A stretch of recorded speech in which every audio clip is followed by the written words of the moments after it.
We often say religion and politics don't mix. Our nation has a tradition of separation between church and state, but today's readings bring these two realities together. The first reading from Isaiah is a text written in the 6th century before Christ, some 200 years after the original Isaiah prophesied. The situation: the people are in exile under the domination of the king of Persia named Cyrus. He's a pagan king, but the prophet calls him God's anointed. God will use this pagan king to restore his people to their homeland. In the gospel, the civil ruler in the spotlight is the Roman emperor.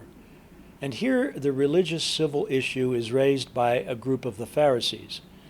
Seeking to trap Jesus, they want his opinion on paying taxes.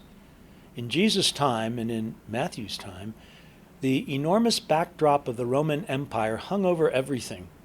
Roman power drove taxation, the economy, the society.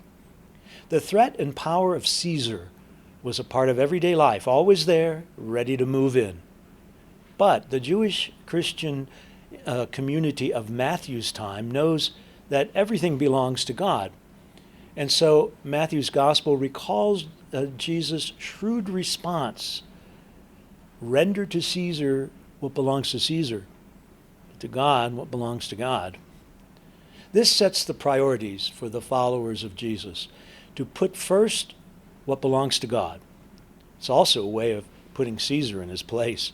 What belongs to Caesar, all the trappings of power, it's nothing compared to what belongs to God.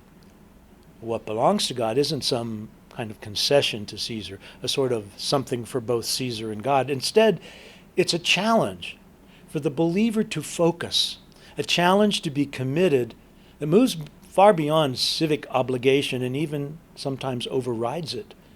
It's all a matter of priorities. The state commands our response to legitimate responsibilities.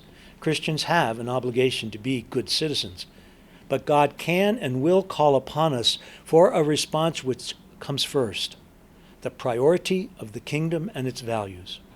In turn, we must evaluate the demands of Caesar in the light of all that Christ has taught us.